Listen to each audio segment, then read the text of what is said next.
sampai dengan jam 1 jam aja. Jadi kalau dari rumah berangkatnya jam berapa? Setengah 7 ya.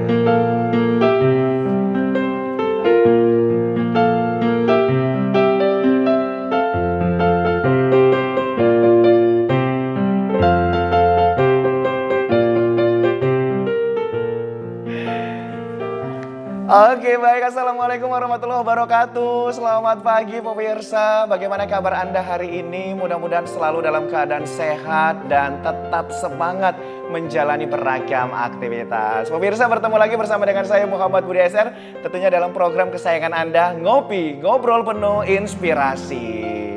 Seperti biasa pemirsa, setiap hari Jumat kita akan membahas seputar kesehatan. Dan kali ini tema kita itu adalah nyeri pada operasi lazim nggak ya? Wah, ini cocok banget ya bagi pemirsa di rumah yang mungkin akan melaksanakan tindakan operasi. Jadi bisa tahu nih sebenarnya nyeri nggak ya pasca operasinya. Kemudian bagi yang sudah selesai melaksanakan operasi, nah ada tindakan-tindakan apa kira-kira yang harus diwaspadai ya. Dan untuk membahas ini semua kita sudah bersama dengan salah satu dokter ya yang bekerja di dua rumah sakit besar di Kota Medan ya. Beliau dulu pernah kita undang juga membahas tentang erak, tapi kali ini langsung pada nyerinya langsung ya.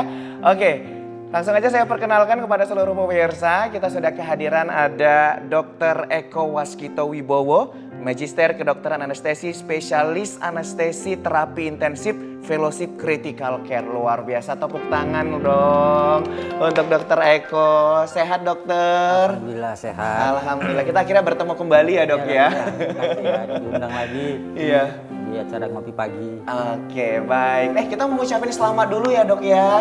Karena dokter Eko ini baru saja kelahiran putri kesayangan ya, luar biasa. Begadang nih. Iya, kami turut berbahagia ya dok ya atas kelahiran putrinya. Oke, luar makasih biasa. ya. Oke, nah dok, tema kita ini kan adalah nyeri pada operasi. Lazim nggak ya? Begitu. Nah, tapi sebelum kita bahas dok, nah kita mungkin juga pengen tahu ini dok, sebenarnya yang dikatakan nyeri itu seperti apa sih dok? Karena mungkin setiap orang kan beda-beda gitu ya dok ya. Nah, dari secara ilmu kedokterannya seperti apa dok yang dikatakan nyeri? Jadi nyeri itu ialah definisinya ialah suatu pengalaman sensorik dan emosional yang diakibatkan adanya kerusakan jaringan atau potensial kerusakan jaringan. Jadi sensorik itu maksudnya bahwa terjadi kerusakan jaringan, misalnya ada sayatan atau ada trauma, itu pasti nyeri ya. Tapi juga mempengaruhi juga dari segi psikologisnya. Psikologis. Jadi ada orang yang memang sayatannya itu atau traumanya besar, tapi secara psikis dia tidak terlalu. Tapi ada juga yang sayatan kecil, tapi secara psikis dia mengeluhkan nyeri sekali ya. Nah, itu yang pertama. Kedua, ada juga yang disebut dengan potensial kerusakan jaringan. Meskipun dia belum ada kerusakan jaringan, tapi dia sudah membayangkan akan terjadi kerusakan jaringan. Misalnya pasien mau operasi ya, itu kan belum ada sayatan sebetulnya, tapi dia sudah membayangkan akan terjadi nyeri, dia sudah merasakan nyeri. Nah, itu juga definisi dari nyeri. Jadi proses membayangkan juga bisa menjadi nyeri. Definisi nyeri ya dok ya. Oke, nah dok, kalau ngomongin nyeri ini ya dok ya, ada nggak dok kategori-kategori nyeri tersebut gitu? Ya, nyeri ini dibagi atas dua, ya, secara umum atas dua. Pertama nyeri akut ya, nyeri akut dan nyeri kronis berdasarkan tingkat waktunya. Nyeri akut itu bila di bawah 3 bulan, misalnya nyeri operasi atau nyeri-nyeri yang baru terjadi, itu bisa nyeri akut. Ya, nyeri akut itu di bawah 3 bulan itu harus terselesaikan. Apabila nyeri akut ini tidak terselesaikan atau masih kurang optimal penanganannya, maka akan berlari menjadi nyeri kronik. Nyeri kronik ini kalau tidak diobati nanti akan mengakibatkan nyeri yang berkepanjangan. Contoh nyeri kronik itu misalnya nyeri akibat kerusakan saraf yang tidak tertangani lebih baik pada awalnya, jadi menjadi kronik. Obatnya pun berbeda. Untuk jadi akut yang bagaimana, dosisnya bagaimana, dan nyeri kronik itu bagaimana dosisnya itu berbeda. jadi memang dari segi penanganannya juga beda, Berbeda, ya, Dok, ya, ha. dosis beda kayak gitu. Nah, tapi kalau dilihat nih Dok, nah nyeri pada laki-laki dan pada perempuan ini beda nggak sih Dok? Atau sebenarnya sama gitu, cuman responnya aja yang beda? Kalau tingkat kesakitan, namanya angka kesakitan atau morbidity, itu lebih perempuan lebih tinggi. Gitu Lebih ya, Dok, ya? sensitif perempuan dibandingkan laki-laki. Itu kalau dari segi jenis kelamin. Oke. Dan dari segi ras, tiap-tiap ras itu beda-beda. Kalau rasnya Batak itu lebih kuat. Oke. Ada lagi ras-ras lain yang lebih gampang sakit, kayak ras India itu gampang cepat sakit itu. Oke, Itulah baik. kira-kira. Nah, berarti tergantung jenis kelamin dan juga ras ya Dok ya? Juga mempengaruhi juga apa tuh namanya, misalnya dia tanda kutip ya anak mami. Oh, anak mami misalnya, gitu ya? ya dia misalnya nyeri yang sama dengan orang yang berbeda. Mungkin bagi dia tuh udah sakit sekali.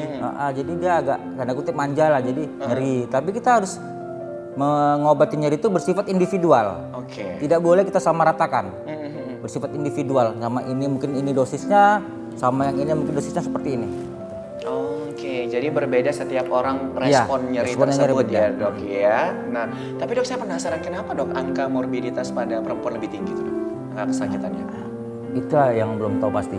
Memang itulah yang udah hasil penelitiannya seperti itu. Hasil penelitian seperti itu. Mungkin karena wanita itu sering ini ya Dok ya, kayak apa membawakan sesuatu dengan perasaan gitu ya. yes.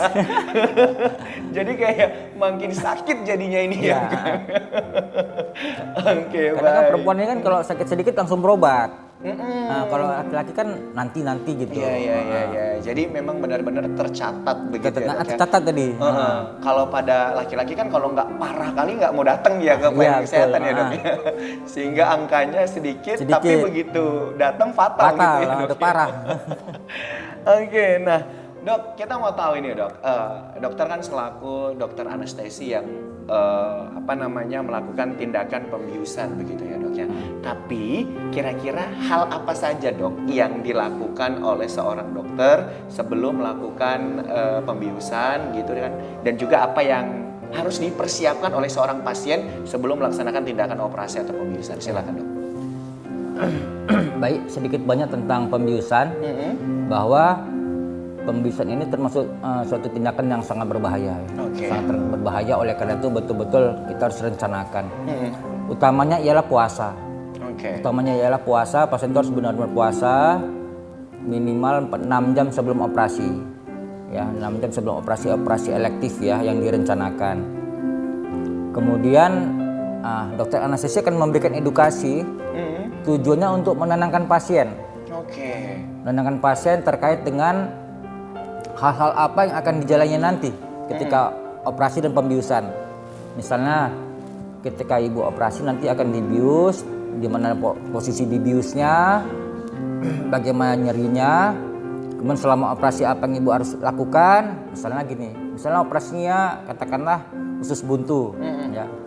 Kalau dia usus buntu kan biasanya setengah badan, Oke. ya. Itu nanti akan kita tes dulu nyerinya, bahwa memang tidak nyeri baru operasi dilakukan. Oke. Jadi ibu jangan takut, jangan cemas bahwa ibu selama di operasi ibu tidak akan merasakan sakit. Kalau udah seperti itu maka image-nya akan mengatakan dia tidak sakit. Nah, tapi kalau tidak kita edukasi seperti itu maka dia akan terus ketakutan, terus cemas, nanti mengakibatkan tekanan darahnya naik, nadinya naik, pasien bisa sesak dan macam-macam. Oke, berarti memang ada pendekatan tertentu ya Dok ya kepada pasien atau praoperasi. Iya, Jadi praoperasi. kayak perkenalan dulu nih ceritanya Iya, sama pasien gitu ya Dok ya. Bahwasannya kita ngasih stimulus nanti pada saat operasi berlangsung itu tidak sakit begitu ya Dok Iya, ya. Nah, jadi terdoktrin di pasiennya tidak sakit dan tidak sakit iya, begitu. Oke. Nah, kemudian untuk yang dilakukan dokter sendiri Dok pada saat pra operasi kan kita melaksanakan edukasi begitu Iya, tadi Dok. Nah, pada saat operasi sendiri dan pasca operasi apa yang dilakukan biasa Dok? Biasa tetap kita temani ibunya, tetap kita temani pasiennya supaya dia tetap tenang bahwa ibu tidak sendiri. Ya, Oke. Ibu tidak sendiri, bahwa saya ada selalu di sini. samping ibu untuk menjaga ibu tetap stabil. Tetap stabil, dan ibu tenang di sini dan operasi akan selesai, mudah-mudahan ibu tetap selamat, sehat ya. Itu tujuan dokter anestesi seperti pilot. Seperti pilot membawa penumpang itu sampai selamat ke tujuan. Nah, itu pilot. Nah, ya, kadang-kadang ada juga pasien itu tidak stabil, tapi kita usahakan akan kembali ke stabil. Itulah kira-kira yang kita lakukan. Oke, nah berarti dok memang benar-benar didampingi ya dok Didampingi. ya? Bukan setelah dibius kemudian pergi gitu, enggak ya dok ya? Oke, jadi tetap didampingi bagaimana proses pembiusan, kemudian bagaimana respon tubuhnya, bagaimana proses operasi sampai dengan selesai operasi, begitu ya dok ya? Oke, treatment pasca operasi apa dok biasa yang dilaksanakan? Jadi untuk jadi kita berbagi tugas nih dengan operator bedahnya, dengan dokter anestesinya. Kalau operator bedah itu lebih utama dengan antibiotik ya. Antibiotik supaya luka operasi tidak infeksi. Kalau dokter anestesi itu lebih banyak tugasnya. Lebih banyak. Pertama, pencegahan nyeri. Jangan sampai pasien itu nyeri setelah operasi. Kedua, jangan sampai pasien itu mual muntah setelah operasi. Ya. Ketiga, jangan sampai pasien itu kekurangan cairan setelah operasi. Nah, yang keempat, bagaimana nutrisi pasien pasca operasi itu tetap terpenuhi. Jadi anestesi lah nanti yang menentukan udah mulai makan kapan, udah boleh minum kapan ya. Kemudian kita akan pantau hal-hal apa yang mempengaruhi dia tadi. Misalnya tadi pasien itu dengan hipertensi, pasien itu dengan sesak napas, kita yang pantau itu. Jadi banyak tugas dokter anestesi sebelum, ketika operasi dan setelah operasi. Oke, nah pemirsa, jadi sebenarnya tugas dokter anestesi itu luar biasa banyak ya. Nggak hanya sekedar bius aja habis itu selesai, tapi juga dilakukan pemantauan. Mulai dari pendekatan pra-operasi, kemudian mendampingi pada saat operasi, dan juga pasca operasi, bahkan menyarankan minum, makan, dan buang angin juga ya dok ya? Ya. Dari dokter anestesi ya dok ya? Nah kita baru tahu loh ini dok. Tapi itu dulu.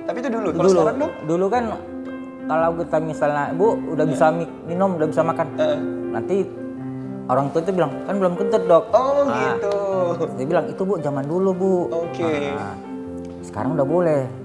Kalau dia operasi tidak daerah perut, tidak mengganggu usus, dia boleh makan. 1-2 jam setelah operasi dia udah bisa minum, udah bisa makan. Jadi nggak lagi tunda-tunda makan. Jadi sekarang istilahnya early feeding. Makan lebih dini. Nah itu dia. Oke, jadi bisa jadi energi juga ya, dok ya untuk proses pemulihan gitu ya. Apalagi sekarang sudah ada produk-produk dibuat oleh pabrik yang itu ada cairan-cairan tertentu yang bisa diminum untuk nambah kalori dia.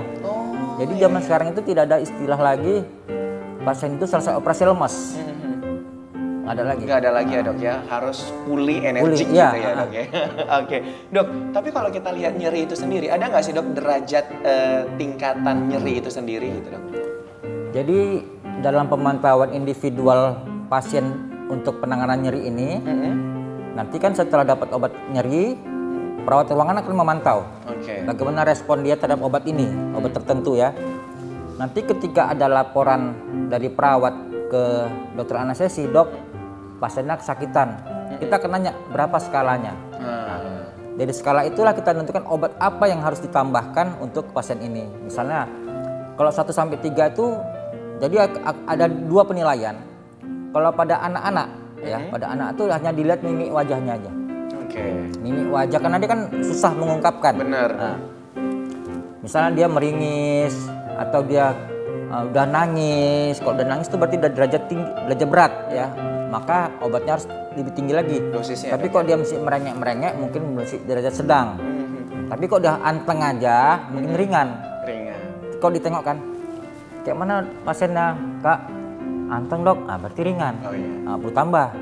Tapi kalau misalnya pasiennya meringis-ringis dok, itu sedang. Tapi kalau udah sampai nangis, udah derajat berat. Maka kita harus berikan. Tapi kalau pada dewasa, kita bisa tanyakan langsung. Kita bisa bilang ke skala sama bapaknya atau ibunya, Bu, kalau 1 itu nggak sakit. Kalau 10 sakit sekali, Ibu yang mana kira-kira? Nah, nanti dia akan bilang. Saya dok kira-kira 5. 5 berarti sedang, sedang ya kan. Nah kita kasih obatnya tambahan gitulah.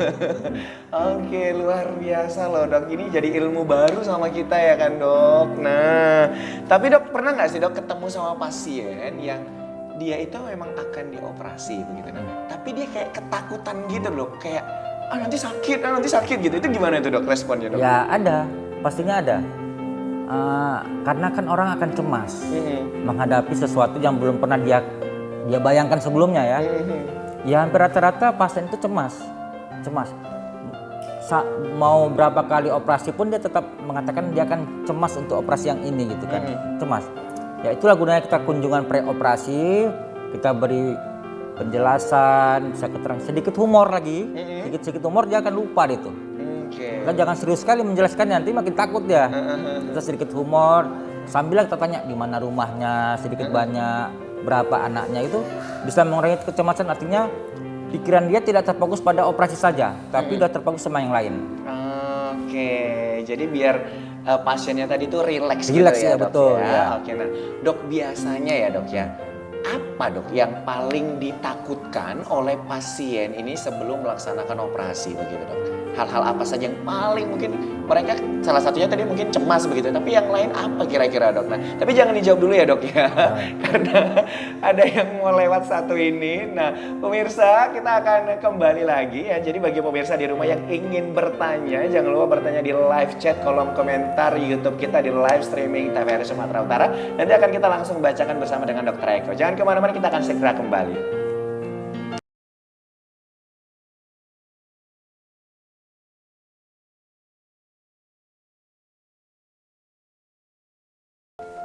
Ya, kita lanjut ya dok ya. Kembali on point lagi ya kan. Oke pemirsa, balik lagi bersama dengan kita di Ngopi, ngobrol penuh inspirasi. Nah, kita masih membahas seputar kesehatan pemirsa, tentang nyeri pada operasi lazim nggak ya? Oke, tadi kita sudah berbincang bersama dengan Dr. Eko, udah banyak banget informasi yang didapatkan. Tapi tadi masih ada satu pertanyaan terjeda ya dok ya.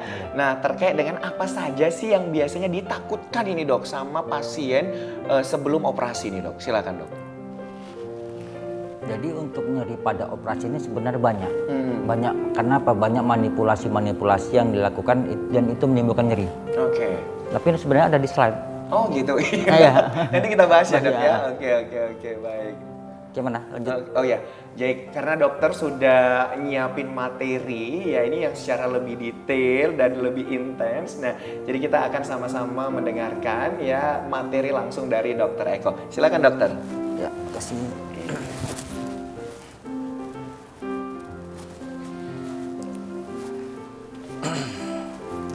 Baiklah, saya akan mencoba untuk menjelaskan kira-kira hal-hal apa yang membuat pasien itu takut atau mengalami nyeri selama operasi berlangsung. Ya, ini nama saya dan pendidikan saya. Jadi nyeri itu secara perdefinisi ialah pengalaman sensorik dan emosional yang diakibatkan dari adanya kerusakan jaringan, adanya kerusakan jaringan atau potensial terjadi kerusakan jaringan. Kerusakan jaringan itu misalnya apa? Sayatan, atau ada tertusuk paku, kena benturan, itu kerusakan jaringan dan itu menimbulkan nyeri. Tetapi ada juga yang bersifat potensial. Kerusakan jaringan itu sebenarnya belum ada, tapi orang tersebut sudah membayangkan akan menimbulkan nyeri apabila kerusakan jaringan itu terjadi. Misalnya pasien yang akan tindakan operasi, dia sudah membayangkan nyeri dahulu, padahal sebenarnya operasinya belum dilakukan. Dia sudah mulai cemas. Dan itulah akan kita edukasi, kita beri penjelasan supaya pasien tidak mengalami cemas yang berlebihan sehingga akan mengganggu fisiologis tubuh. Ya.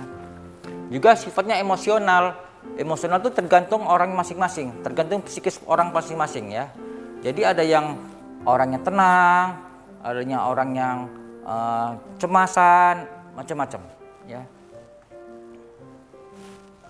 Oleh karena itu nyeri itu sifatnya individual, nggak bisa kita samakan. Oh gini aja pun sakit, nggak bisa. Bagi dia udah sakit, tapi bagi orang lain mungkin masih biasa gitu. Nah, bayangan pasien ketika operasi ialah pertama cemas, kedua ialah takut, nyeri, pain. Yang nomor 2 tuh pain. Betul. Nah, karena banyak pasien-pasien yang berasal dari katakanlah tanda kutip kampung ya, itu kenapa nggak dioperasi? Takut dok, sakit.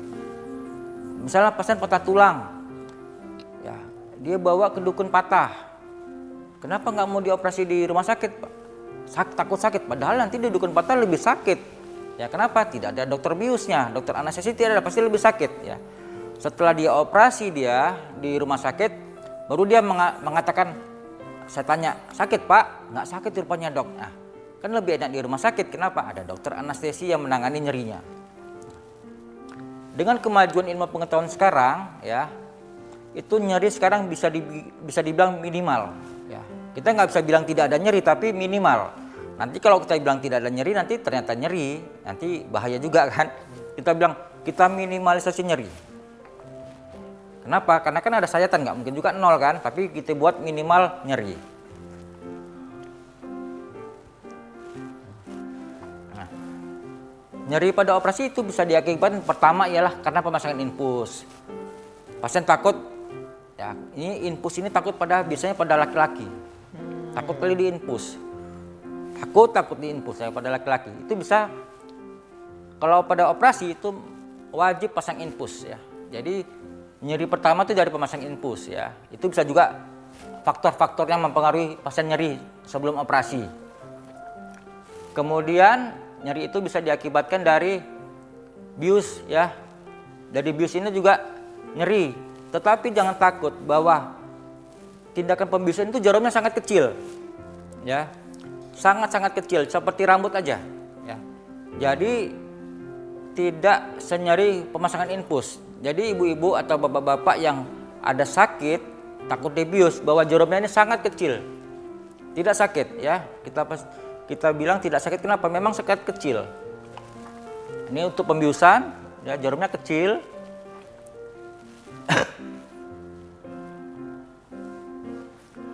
Kemudian bisa karena pemasangan pipa napas. Ini dilakukan oleh dokter anestesi, tapi jangan takut juga ya. Pipa napas ini dipasang ketika pasien sudah tertidur dalam. Jadi dia nggak akan tahu. Nah, ya, jadi jangan takut ya. Kemudian yang ini yang mungkin paling banyak pasien ketakutan untuk operasi ialah kenapa? Ada sayatan, ada insisi pembedahan yang mungkin itu dibayangkan dia pasti sakit sekali gitu. Dan jangan takut lagi. Ini sudah dalam proses pembiusan, jadi tidak akan sakit. Tidak akan sakit. Kalau sakit, sayatan tidak akan dimulai. Nah, jadi sebelum dioperasi, kita akan tes dulu pasiennya. Kita berikan tes apakah itu dicubit atau apakah itu ada benda tajam, ya tes pinset. Tidak nyeri baru pasien itu dioperasi. Tidak akan dioperasi tanpa dites. Ya. Kita nggak boleh itu operasi pasien itu menjadi sakit dalam keadaan kesakitan, tidak boleh. Ya. Kemudian bisa karena pemasangan instrumen bedah. Contoh misalnya operasi THT, pemasangan mulut itu nyeri. Maka betul-betul pasien itu sudah tertidur dalam, biusnya dalam, baru dipasang alat-alat ini. Ini nggak akan sakit lagi setelah dibius. Ya. Ini juga operasi-operasi di daerah dada. Atau ketika manipulasi tindakan bedah. Ya. Nah, ini misalnya operasi perut, ya, operasinya insisi tinggi seperti ini. Itu manipulasi tindakan bedah juga menimbulkan nyeri. Ya. Apakah itu operasi bedah tulang, ya. Jangankan dimanipulasi, dipegang aja kalau pasien itu patah tulang kan kena bacok ya kan. Kenapa? Sakit sekali. Apalagi ini sudah dimanipulasi, ya. Tapi jangan takut lagi. Ini sudah dibius, tidak akan sakit. Semua tidak akan sakit ini semua. Kenapa? Sudah tindakan pembiusan. Ya. Jadi dengan forum ini saya ingin menginformasikan bahwa semua ini sudah di-cover sama dokter anestesis, bahwa semuanya tidak akan sakit. Ya, tidak akan sakit. Bapak Ibu tinggal tidur aja di kamar operasi, selesai operasi, bangun udah selesai. Malah kadang-kadang gini, ih udah siap dok, udah, kok nggak sakit ya, kok nggak tahu ya, enak kan bu? Iya dok, saya takut kali padahal. Nah, padahal kan ibu yang milih kan enak kan, nggak ada yang ibu cemaskan lagi kan? Oh iya dok, makasih ya dok, dah. Nah, bagaimana tata laksana pasien-pasien yang setelah selesai operasi atau sebelum operasi supaya dia tidak cemas ya? Ini saya kasih tahu, ini non farmakologi, di luar obat-obatan. Kalau ibu cemas menghadapi operasi, pertama tarik napas dalam. Napas dalam 1-2 kali, buang lebih lama. Tarik napas, buang lebih lama. Itu lumayan untuk mengurangi rasa cemas. Dan itu saya lakukan. Saya bilang ketika pasien itu operasi, ibu kalau cemas atau bapak kalau cemas, tarik napas, buang napas. Kalau yang muslim saya suruh berzikir. Sambil buang napas ibu coba berzikir, baca doa. Nanti mudah-mudahan nyerinya akan berkurang atau cemasnya akan berkurang. Yang kedua namanya distraksi. Ya, distraksi itu mengalihkan pikiran kita yang ke operasi menjadi pikiran yang indah-indah. Jadi saya katakan, ibu coba bayangkan yang indah-indah. Ya, bayangkan bersama keluarga, bayangkan bersama anak-anak. Jangan ibu bayangkan operasi. Oh gitu dok ya, iya. Nah, atau ketika dia mau seksio, bayangkan anaknya sudah keluar. Nah gitu ya kan. Jadi dia nggak cemas. Itulah kira-kira. Dan untuk tata laksana farmakologi, sekarang dalam dunia anestesi sudah maju sekali. Obat-obatan atau teknik-teknik terbaru di mana kita sudah minimalisasi nyeri. Jadi untuk bapak-bapak, ibu-ibu yang punya penyakit yang harus operasi, segera bawa ke rumah sakit untuk segera dioperasi supaya penyakitnya tidak bertambah parah dan segera ditangani. Untuk nyerinya jangan takut, sekarang sudah ada dokter anestesi yang sudah standby dan itu bisa menangani nyerinya saat operasi atau setelah operasi.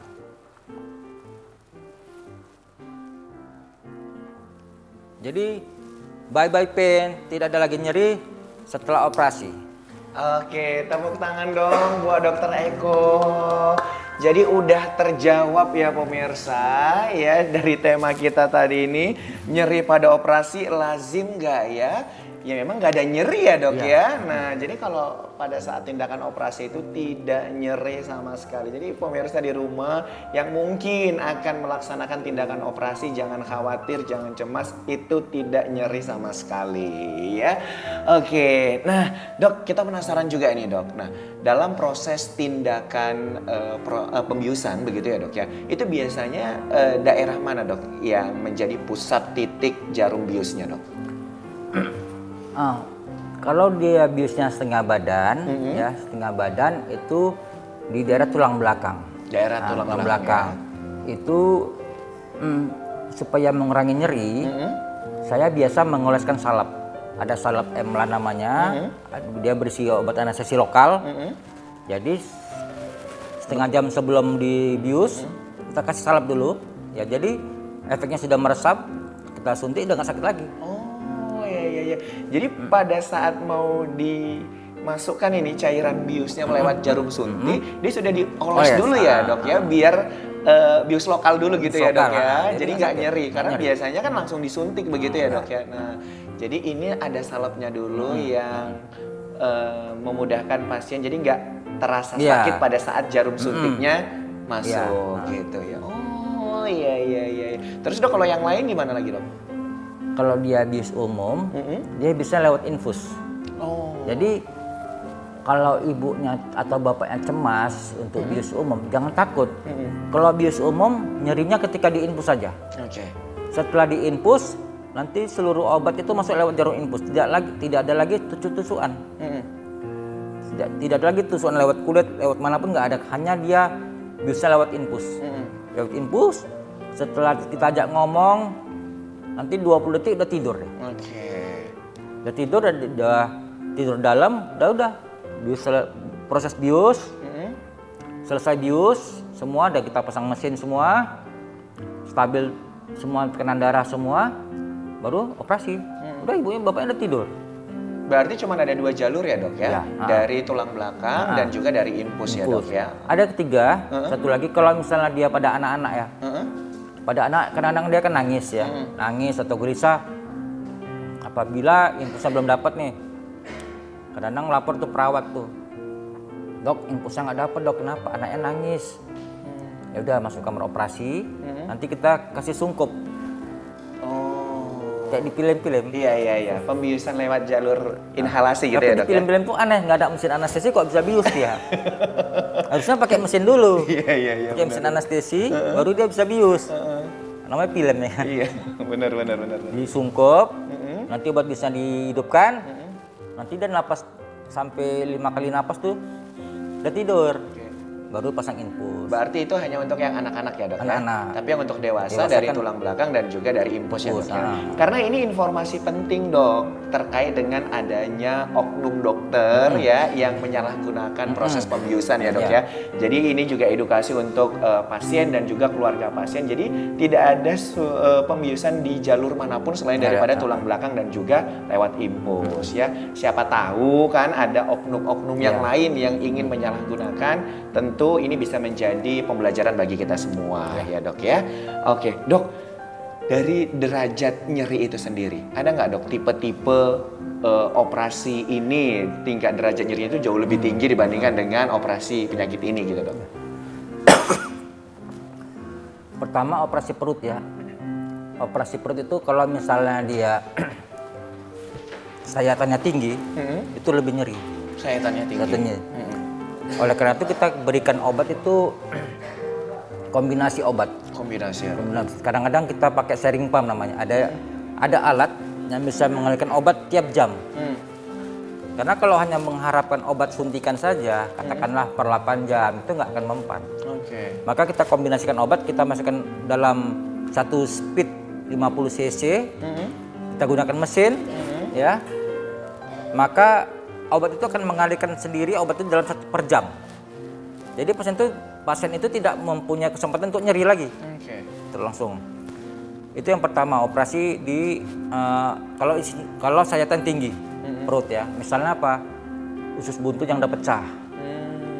Kalau usus buntu udah pecah, udah infeksi seluruh perut, ya itu mau nggak mau harus dibuka perut sampai tinggi. Karena dikeluarkan gitu ya? Keluarkan. Itu mungkin karena pertama dia appendix biasa, usus buntu biasa, cuma takut jadi tunda-tunda, jadi pecah, infeksi, jadi sayatan tinggi jadinya. Itu menimbulkan nyeri yang sangat. Yang kedua, operasi bedah saraf. Operasi otak ya. Operasi otak itu nyeri. Jadi kita nggak boleh menimbulkan nyeri sedikit pun pada operasi otak. Kenapa? Kalau operasi otak itu pasien kesakitan, dia akan meningkatkan tekanan di dalam otak, akan mengakibatkan jelek nanti hasil operasinya. Kemudian operasi tulang panggul ini, hip, ya tulang panggul ini nyeri. Maka kita sering berikan obat biusnya itu langsung dari tulang belakang. Ada namanya bius epidural. Bius epidural itu setelah selesai operasi, obat biusnya itu mesti bisa dimasukkan. Biusnya. Beda dengan obat bius spinal. Kalau obat bius spinal itu sekali suntik habis itu selesai. Tapi kalau obat biusnya epidural, dia ada selang di belakang ini, ya, belakang ini, dia akan mengalirkan obat bius, menambahkan obat bius tambahan setelah selesai operasi. Biasanya kita berikan selama 3 hari. 3 hari. Dan nyeri yang paling utama kita tangani itu ialah 48 jam pertama. 48 jam. Jadi 2 hari pertama itu jangan sampai pasien itu merasakan nyeri. Itu yang penting. Setelah itu kita mulai turunkan dosis ya. Itulah dia. Luar biasa. Jadi kita emang benar-benar harus tetap mendampingi ya dok ya. Dan juga tahu mana bagian-bagian tertentu. Seperti tadi kata dokter bahwasannya yang kita lihat adalah 48 jam ke depan pasca operasi ya dok ya. Nah tapi bagaimana dok? Ini ada statement dari masyarakat di luar sana yang menyatakan setelah operasi ternyata kalau misalkan dalam keadaan dingin begitu ya kan, atau hal-hal yang lain kayak dentuman suara yang terlalu besar, itu kadang nyeri pada operasi masih terasa sakit, itu gimana dok? Itu hoax atau fakta gitu ya dok ya? Sebetulnya itu tidak ada hubungan ya, karena nyeri itu kalau dia ada mempengaruhi daerah sekitar luka. Kalau itu nggak ada mempengaruhi itu nggak akan mempengaruhi. Mungkin image dia, mindset. Oh mindsetnya, Mindset, ini aduh dingin gitu ya kan? dingin bakal nyeri. Maka waktu kita kunjungan pos operasi itu kita sampaikan supaya mindset itu dihilangkan. Oke. Nanti yang susah waktu di rumah. Waktu di rumah nanti nyeri padahal sebenarnya secara fungsional dia nggak nyeri. Nah, itu mindset. Makanya tadi kan definisi nyeri itu ialah juga emosional. Benar. Mempengaruhi emosionalnya. Jadi emang juga harus didampingi secara psikologinya ya dok ya, sehingga pasien itu bisa tenang dan tidak berpikir yang macam-macam. Karena nanti kalau udah mikir yang macam-macam itu yang akan menimbulkan mindset, aduh nyeri nih kayaknya gitu. Ini karena operasi nih kayak gitu ya dok ya. Oke, nah dok kalau untuk dosis sendiri dok, apakah setiap orang dengan diagnosa penyakit yang sama pada saat dioperasi itu juga sama dosisnya atau berbeda gitu dok? Pertama kalau dia pasiennya baru pertama kali, kan dia belum ada pengalaman nih sebelumnya. Kita pakai dosis umum dulu. Pakai dosis Umum. Oke. Misalnya berat badan tertentu, dosisnya segini, ya dengan sakit begini, ya dosisnya ini. Itu dulu kita pakai. Nanti setelah pemakaian obat itu, nanti kita evaluasi apakah dosisnya kurang atau kita perlu tambahkan obat. Oke. Nah, kalau misalnya dengan obat yang pertama tadi sudah cukup, pasiennya tenang, nggak kesakitan, itu kita teruskan. Nah, tapi biasa kita pakai itu udah langsung kombinasi 2 obat. Jadi pasien operasi itu sekarang ini sudah tidak lagi memakai 1 obat. Dia yang disebut dengan multimodal analgesia. Jadi kita berikan dengan langsung 2 jenis obat. Misalnya kita berikan kombinasi paracetamol plus NSAID ya. Tidak lagi kita berikan hanya 1 jenis. Kenapa? Tidak mempan. Nyeri ini laksana maling. Iya. Jadi seluruh pintu-pintu jalur-jalur nyeri itu kita stop. Dengan pemberian obat. Nah, dengan kombinasi itu tadi Kombinasi, ya, dok, ya. Sehingga tidak ada celah sedikit Tidak, pun tidak untuk celah. rasa nyeri Nyeri, itu muncul ya. gitu ya. Pemirsa kita masih punya 1 segmen lagi ya, jadi jangan kemana-mana, tetap stay di Ngopi karena nantinya kita akan juga turut membacakan pertanyaan-pertanyaan pemirsa jika pemirsa membuat pertanyaan di kolom komentar YouTube kita di live streaming TVRI Sumatera Utara. Jangan kemana-mana, tetap di Ngopi, ngobrol penuh inspirasi.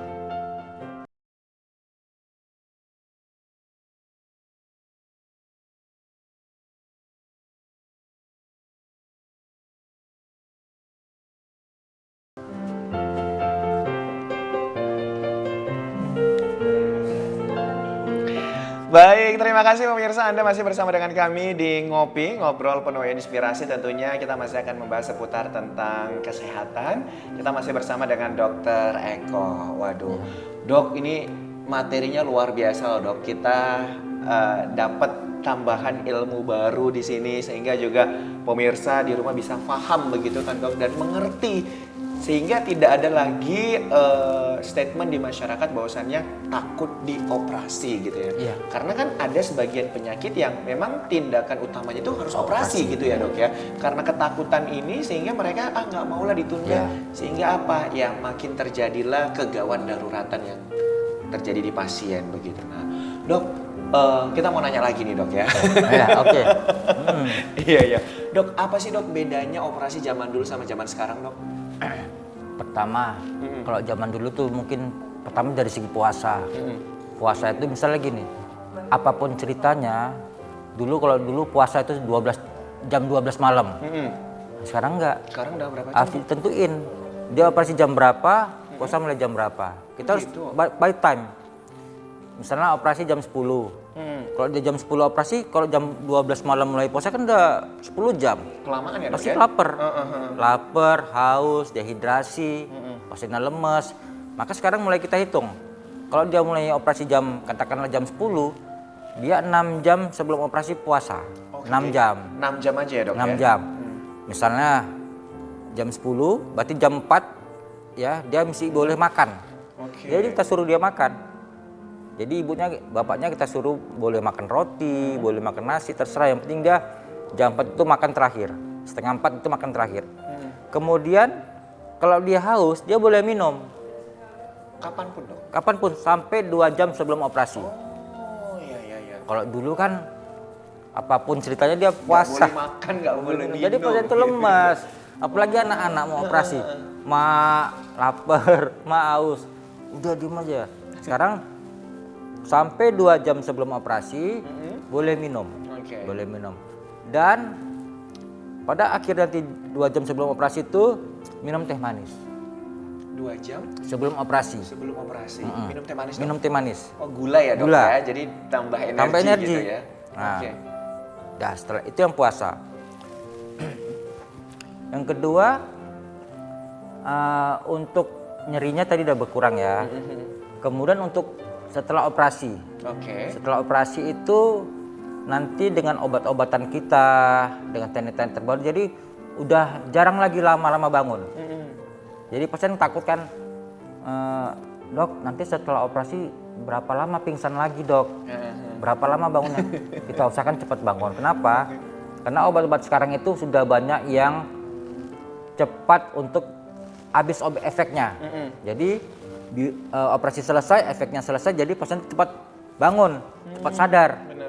Jadi kita nggak lama-lama lagi pasien itu lama tertidur gitu. Kita pun takut ya, karena habis takut cuma bangun-bangun ini. Mau bangun-bangun nih, nanti takutnya keterusan gitu ya dok. Ya kan? Jadi sekarang sudah cepat pemulihan namanya, early recovery. Ya. Oke. Itu yang disebut dengan ERAS ya, era zaman ERAS sekarang. Kemudian sekarang sudah lebih cepat diet, lebih cepat makan, ya. Kalau zaman dulu kan harus kentut, harus 6 jam selesai operasi. Sekarang sudah 1-2 jam sadar penuh, tidak ada masalah, tekanan darah cukup, udah boleh makan. Jangan lagi lama-lama. Kenapa? Kalau nggak makan nanti ususnya tuh udah mulai Melipat gitu ya dok? ada namanya istilah di dalam usus itu ada komponen yang nanti rusak sendiri karena nggak ada makanan. Harus cepat. Minimal air gula lah minimal, atau susu bisa. Gitu. Kemudian sekarang ialah early mobilisasi, jadi harus cepat bergerak. Nggak boleh kita sekarang pasien operasi harus tiduran, kecuali memang operasi yang patah tulang itu memang harus di patah tulang. Tapi kalau tidak, dia harus sudah bisa bergerak besoknya. Paling sedikit besoknya harus sudah bergerak, harus sudah berjalan. 1 kali 24 jam harus gerak ya? Harus gerak. Kalau nggak nanti makin lama pemulihannya. Nah itu dia. Oke. Nah dok, ini waktu siuman pasca operasi itu maksimal berapa jam dok? Biasa kita 15 menit sampai setengah jam. Oh, pokoknya setelah operasi 15 menit kemudian wajib bangun ya dok? Kita bangunkan. Oke, nah tadi dokter sampaikan kalau misalkan 2 jam sebelum operasi masih boleh minum gitu ya dok ya. Bahkan disarankan untuk minum teh manis. Misal nih dok, pasiennya kurang suka teh manis, boleh nggak dok jus kayak gitu? Jadi boleh teh manis atau namanya sekarang ada nama sediaan yang tinggal minum namanya Maltodex ya. Sediaan Maltodex ya. Itu bisa tuh seperti jus manis. Atau kalau tidak nanti jus apel. Oh, jus apel. Jus apel boleh. Kalau dia nggak suka teh manis, jus apel boleh. Oke, siap. Atau sekarang ada juga mereknya itu kayak Pocari Sweat boleh. Oke, minuman isotonik gitu ya dok ya. Tapi kalau nanti dia asam nggak boleh. Kalau dia ada lambungnya boleh. Oke, berarti ini jauh lebih fresh gitu ya dok fresh, ya. Oke, nah itu dia pemirsa kita jadi tambah ini ilmunya. Karena apa? Karena selama ini mungkin 12 jam kan dok ya disuruh puasa, tapi sekarang sudah berubah begitu. Nah, pemirsa kita masih akan ngobrol ya bersama dengan Dr. Eko. Nah, kita juga akan bertanya nih terkait dengan mungkin hal-hal yang berkembang di masyarakat ini itu fakta atau mitos begitu ya dok ya. Nah dok, kalau tadi kita sudah berhasil menjawab ya dok ya bahwasannya untuk pada saat operasi itu kan memang tidak nyeri gitu kan. Tapi pasca operasi apakah juga tidak nyeri atau masih mungkin terjadinya nyeri? Jadi tadi ada definisi nyeri akut itu ya. Itu di bawah 3 bulan tuh harus tertangani dengan baik ya. Lah, nanti kan setelah dia selesai operasi, dia ada namanya kontrol ke dokter yang mengoperasikan. Di situ boleh disampaikan oleh pasiennya apakah masih ada nyeri. Oke. Kalau masih ada nyeri, nanti pasien tersebut akan ditambahkan obat nyeri oleh dokter yang bersangkutan. Oke. Tapi misalnya nyerinya itu belum bisa tertangani dengan baik, biasanya dokter itu akan konsul ke dokter anestesi untuk menambahkan apakah ada tambahan obat lain untuk nyeri-nyeri pasca operasi yang belum tertangani tadi. Oke, Nah, itu baik. biasanya. Berarti tetap ada konsultasi Iya, gitu ya dok ya. Nah dok, mungkin yang kita tahu ya dok ya, yang kita tahu itu ya efek bius itu ketika disentuh sudah tidak terasa lagi kan gitu. Nah, tapi sebenarnya dok, untuk memastikan bius itu berjalan dengan maksimal, itu indikatornya ada nggak dok? Ada. Oke.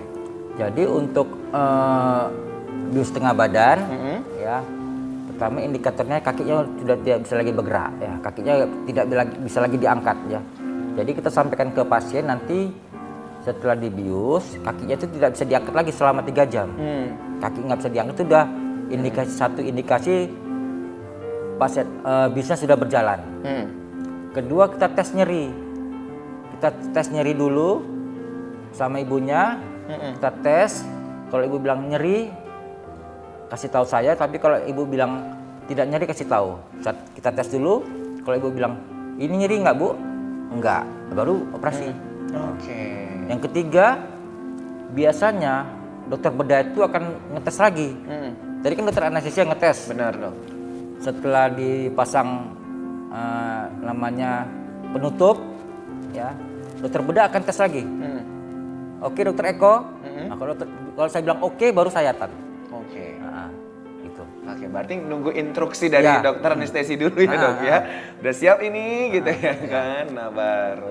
Oke. Nah baik dok, nggak terasa kita udah memberikan informasi kepada masyarakat kurang lebih 1 jam ini dok. Mungkin ada pesan-pesan yang ingin disampaikan kepada seluruh masyarakat di rumah agar tidak takut pada proses operasi dan juga tidak perlu khawatir adanya rasa nyeri pada saat operasi dan pasca operasi. Silakan dok. Ya, kepada bapak-bapak, ibu-ibu dimanapun berada, khususnya di Sumatera Utara, apabila bapak-bapak, ibu-ibu atau bahkan anak-anak yang memiliki penyakit yang sudah disarankan untuk operasi, misalnya ada benjolan, atau ada hernia, atau ada usus buntu, atau pasien itu ada patah tulang, segeralah dilakukan tindakan operasi. Jangan sampai menunggu penyakitnya makin membesar, makin lengket kemana-mana, semakin menjalar kemana-mana, atau semakin berkomplikasi kemana-mana. Karena semakin tua kita umur, semakin ada komplikasi lain. Nah, itu berbeda dengan kita operasi pasien 70 tahun dengan operasi pasien umur 30. Beda. Oke. Iya. Nah, oleh karena itu, segeralah ke rumah sakit. Dan jangan takut untuk tindakan operasi. Kenapa? Karena sekarang sudah aman pasiennya, sudah nyaman pasien, dan pasien tidak merasakan nyeri. Demikian. Oke, luar biasa. Saya mau berikan aplaus untuk Dokter Eko. Dokter, nih siapa tahu pemirsa yang ada di rumah ini pengen konsultasi lebih dalam gitu sama dokter. Mungkin bisa bertanya lewat media sosial kali ya dok ya. Di Instagram ada di @ apa ini kita dok Instagramnya? Eko Waskito. Oke, jadi pemirsa yang mau bertanya nanti siapa tahu ada konsultasi secara pribadi gitu ya dok ya. Bisa melalui Instagram dari Dokter Eko di @ekowaskito atau di rumah sakit. Beliau dokter spesialis anestesi di Rumah Sakit Marta Friska yang di Multar Tuli dan juga Rumah Sakit Stella Maris. Oke pemirsa, nah usai sudah perjumpaan kita pemirsa pada hari ini, jangan lupa saksikan terus Ngopi setiap Senin sampai dengan Sabtu pukul 10 sampai 11 waktu Indonesia Barat. Saya Muhammad Budi SR pamit undur diri, sampai ketemu di lain kesempatan. Selamat siang. Oke dokter, minum lagi dok.